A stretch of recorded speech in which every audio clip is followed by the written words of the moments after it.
कल अपन ने exclamatory sentence की डिटेल में इसके रूल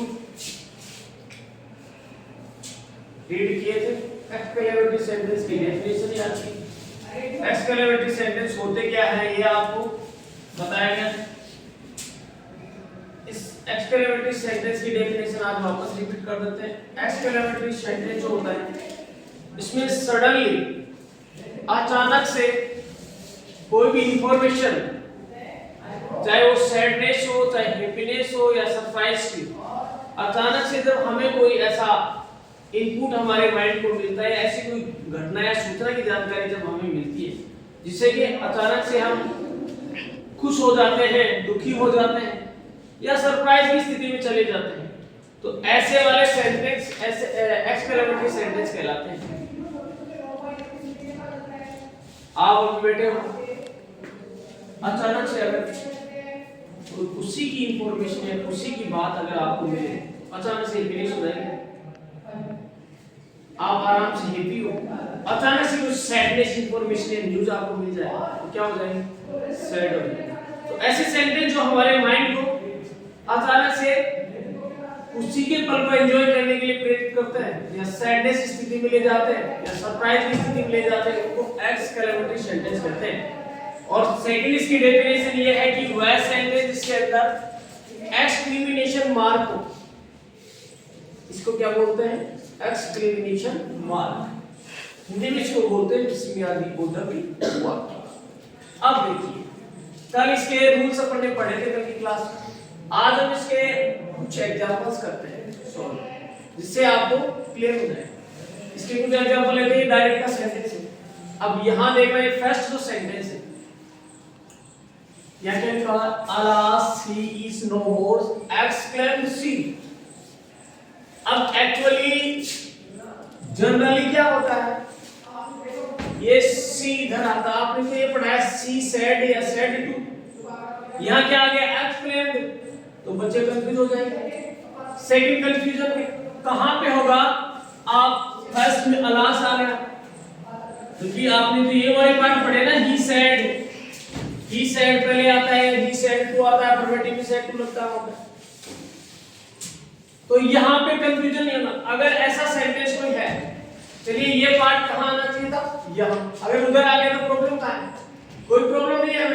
हमें इसको इनडायरेक्टली चेंज करना है। How to change into indirect speech? Subject, सबसे पहले सब्जेक्ट को राइट करेंगे। सब्जेक्ट क्या है? सी। तो सी को हम सबसे स्टार्ट में या फर्स्ट में राइट कर देंगे सी। ये क्या लिखा हुआ? एक्सक्लेम्ड, तो ये एक्सक्लेम्ड है, ठीक है। एज इट इज इसको यहां पे राइट करेंगे एक्सक्लेम्ड। अब अपन ने एक्सक्लेम राइट कर लिया।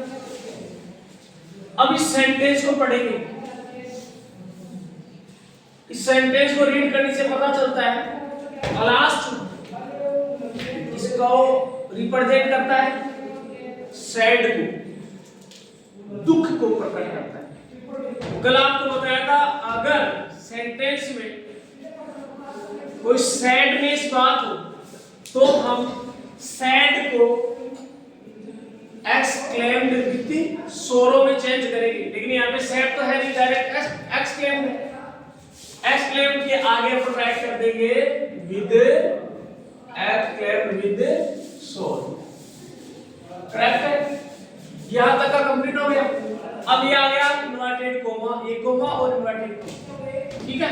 इधर चलते हैं अपन, जनरली अपन ने बनाया इस साइड से, इस सेंटेंस को बना रहे हैं इधर से। यहां पे अपन राइट करेंगे दैट, ये करेक्टिव वर्ड का काम करेगा।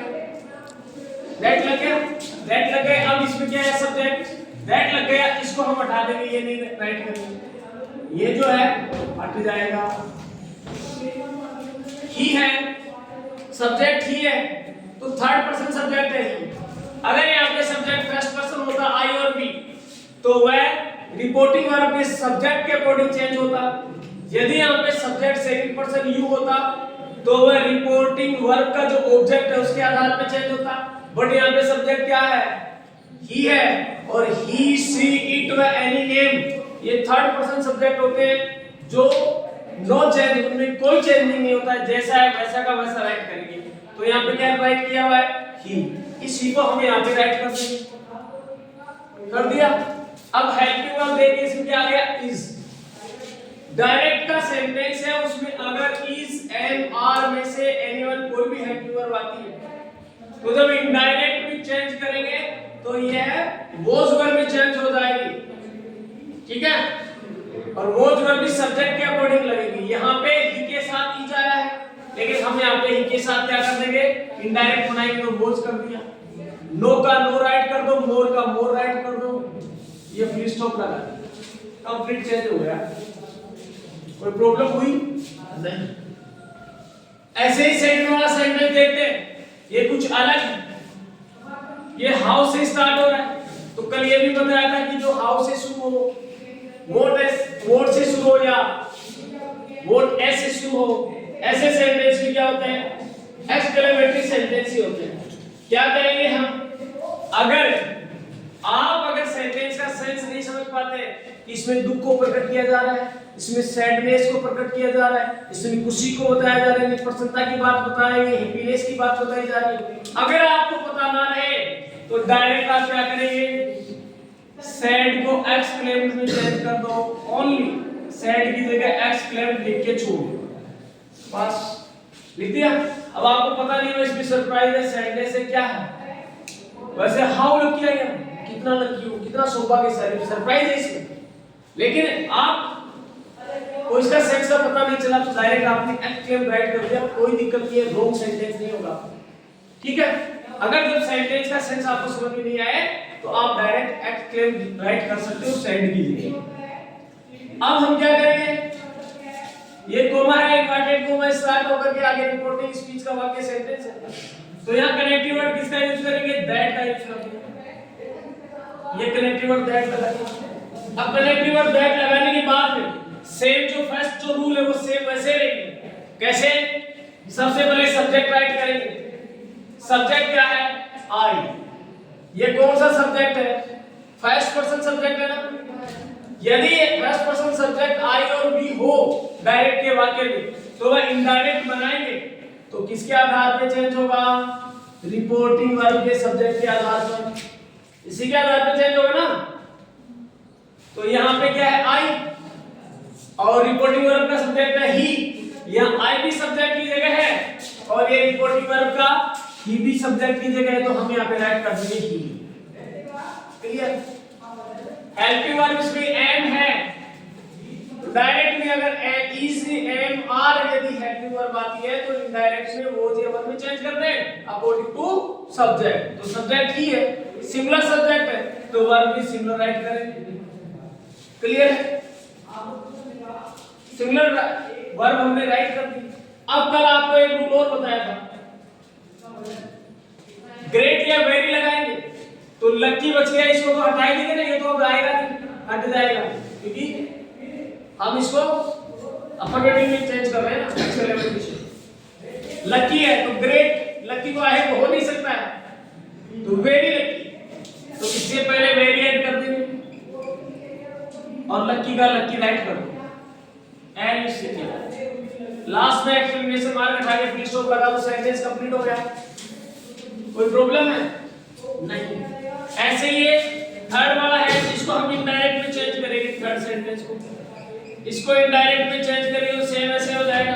सबसे पहले क्या राइट करेंगे, ही सब्जेक्ट है डायरेक्ट में, ही का ही राइट कर दो, सैड है तो सैड को किसमें चेंज करेंगे, वो ही चेंज करेंगे इसमें एक्सक्लेम्ड में।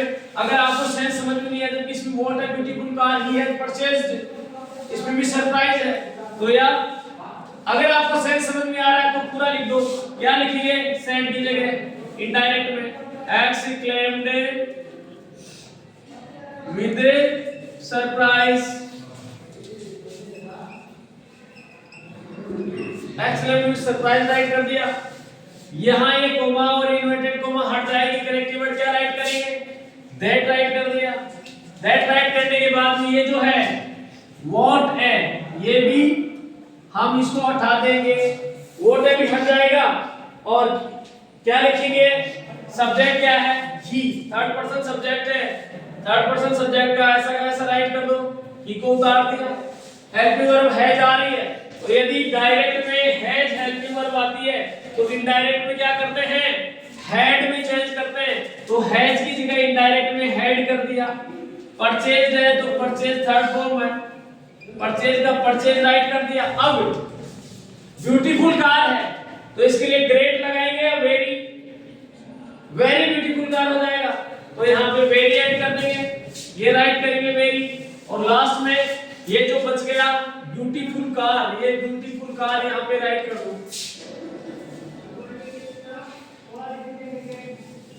ये ब्यूटीफुल कार यहाँ पे राइट कर दिया, फुल स्टॉप लगा दो। आपका एक्सक्लेमेटरी का डायरेक्ट सेंटेंस इनडायरेक्ट सेंटेंस में चेंज हो गया।